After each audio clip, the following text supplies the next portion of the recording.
I've told this story so many times, I've gotten sick of it myself. Story of how I started this show, and I wish it were a better story. It's not.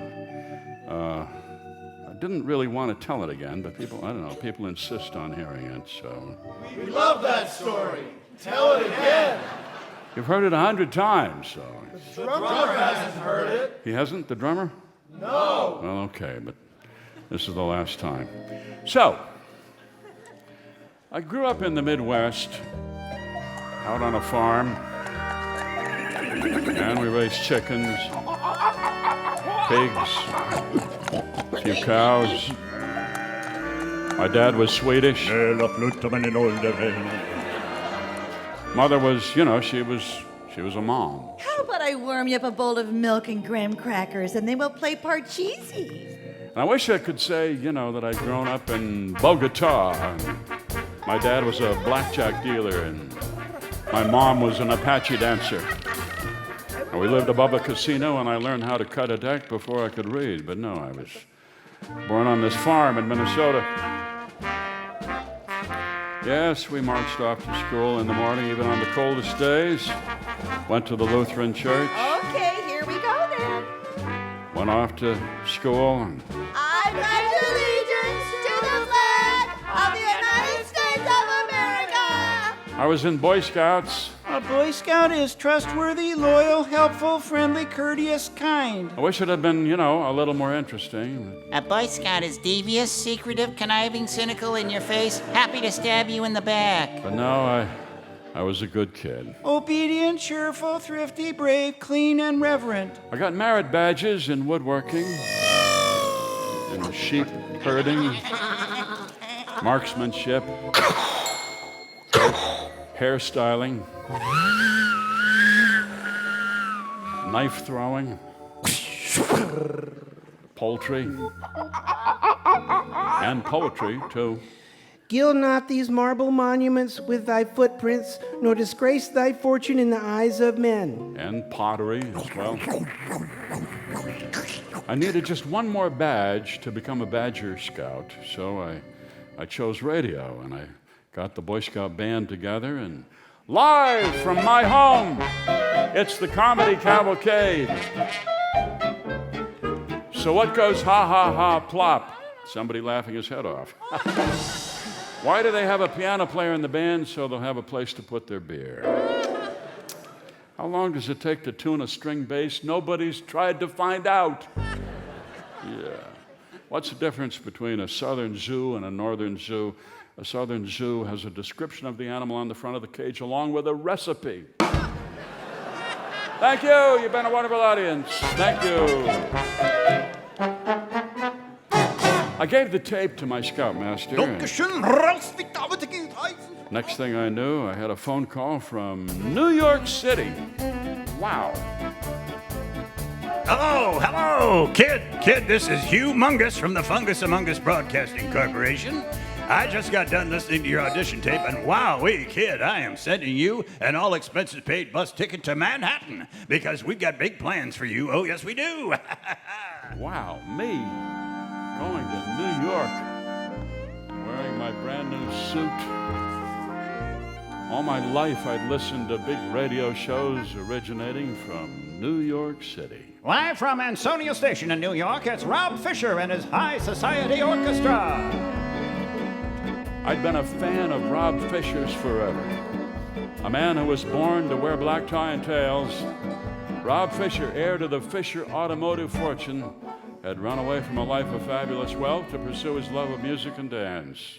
Oh, I thought if only I could have auditioned for him and gotten a job singing torch songs in a tuxedo, but no, that's not how this story goes. I got off the bus at the Port Authority. Passaic, Patterson, Parsippany, Piscataway, Paypack, Point Pleasant, all points going on board now. And I walked along West 43rd Street, past the bars, the pizza joints, shops selling Chinese vases, walk-up psychics, the Oglala Hotel, and past the Stephen Sondheim Theater where they were doing a production of Oklahoma. Wow, it was playing. I wish I could make up a story and say that a man in a pork pie hat dashed out of the stage door, and he said to me, he said, Hey, you, listen. The curtain goes up in 5 minutes and Curly just passed out. You're the exact same size. Can you sing his role? can I sing his role? Wow, yes. Oh, come on. Chicks and ducks and geese better scurry when I take you out in the Surrey. When I take you out in the Surrey with the fringe on top. Watch that fringe and see how it flutters when I drive them high-stepping strutters. Nosy folks will peek through the shutters and their eyes will pop. But that's not how it happened. That's not the story. I went to the Fungus Among Us Broadcasting on the 17th floor of the National Association building, just east of 6th Avenue. Mr. Mungus, the big guy in a triple-breasted suit and two-tone shoes and tinted glasses, and when he shook my hand, I could feel my legs go numb. Whoa! Boy, we've got a show for you, Weiler, and I think you're going to love it. Right up your alley. It's a daily show, 5 minutes, called Homemaker's Almanac. And you'd be talking about great bargains in produce and tips on stain removal. Yes, and there'd be a scripture reading, and you'd recite a homespun poem, you know, like some simple wisdom for the rural homemaker out there. Well, actually, Mr. Mungus, I was thinking more along the lines of interviewing luminaries of the Great White Way and, you know, getting the inside scoop on their lives of glamour and public acclaim. I mean... You? Broadway? Yeah. Interviewing big stars? You're from Minnesota. Oh, yeah. Well, it's a thought, you know. I left his office and I stood in the hallway and the elevator came. And inside the elevator was a woman in rhinestone slacks smoking a cigarette in a cigarette holder with a small dog on a leash. Well, you're getting on a nut, kid, huh? I don't have all day, darling. My gosh, I know you. What? You're Jiggs Wapperton. You're a famous gossip columnist for the New York Daily That's Mirror right, that's and a right. regular panelist on What's My Line? Yeah, you're right about that, kid. But who are you? What, Peter Pumpkin Eater?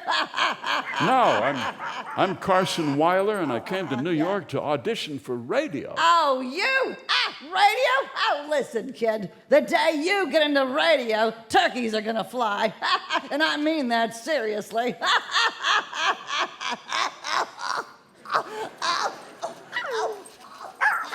And suddenly she was choking on her own words. And she fell down on the floor of the elevator. And I knelt by her side and I gave her mouth-to-mouth resuscitation as every scout knows how to do.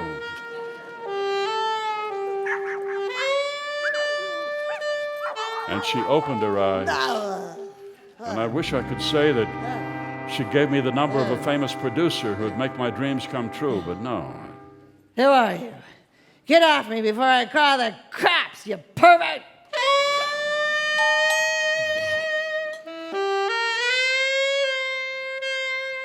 So I headed west on 43rd, thinking I'd get back on a bus to Minnesota. Then I came right in front of this building right here, the town hall. A woman stepped out of the door. She looked at me and she said, Hey, it was Joan Baez. I'm Joan Baez. I know. Are you from Minnesota? How did you know that? Listen, my boyfriend and I are supposed to do a concert, and he's just lost his mind. How many words can one man forget? You know. What's wrong with Bob? Man, there's too many words, you know. Why did I write so many words to a song? I can't remember all that stuff. All that jingling in my brain. It's crazy, I tell you. Listen, can you take his place, mister? Can you? I'm on in 10 minutes. What could I say? She needed me. So? Close your eyes, close your door. You don't have to worry anymore.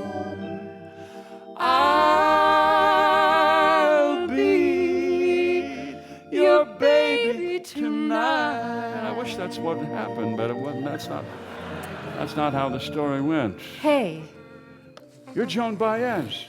I'm Nina Totenberg. Oh, Nina Totenberg. Well, you kind of look like Joan Baez. I look like Joan Baez, like you look like Robert Mitchum. Well, so what do you do, Nina? I cover the Supreme Court for NPR. Oh, all right, sure.